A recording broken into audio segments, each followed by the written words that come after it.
So what have we learned? I had to summarize it in a couple of minutes. Like, what were the lessons learned of literally 5 administrations of dealing with varying degrees of severity of outbreaks?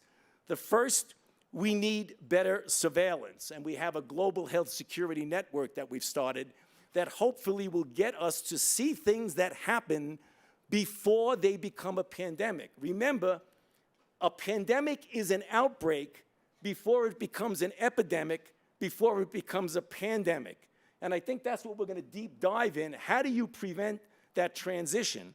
For example, the surveillance of a child recognizing that a child in Guinea got infected in December of 2013, and we didn't know that we were having an Ebola outbreak until March and April of 2014. Surveillance in the southwest part of the country with the swine flu of 2009. We could have done much better to prepare. The other thing is transparency and communication. The Chinese knew back in 2003 that this respiratory infection was not influenza. However, they didn't communicate it. They've done much better since then, but had we known we were dealing with a brand new coronavirus infection, we may have been better prepared. Infrastructure and capacity building.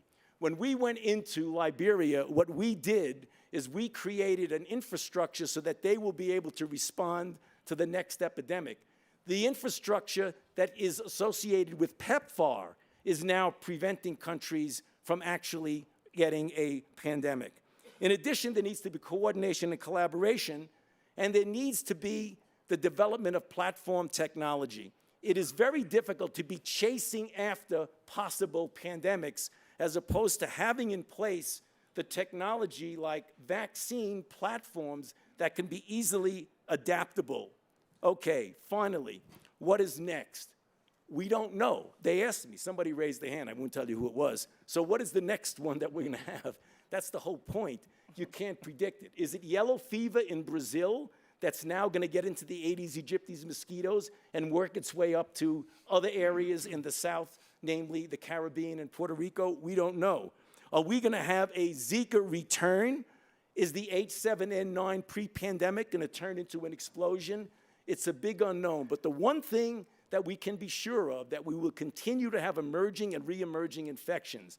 It's our job to prevent them from becoming pandemics, and hopefully we'll be able to deep dive into that over the next period of time. Thanks.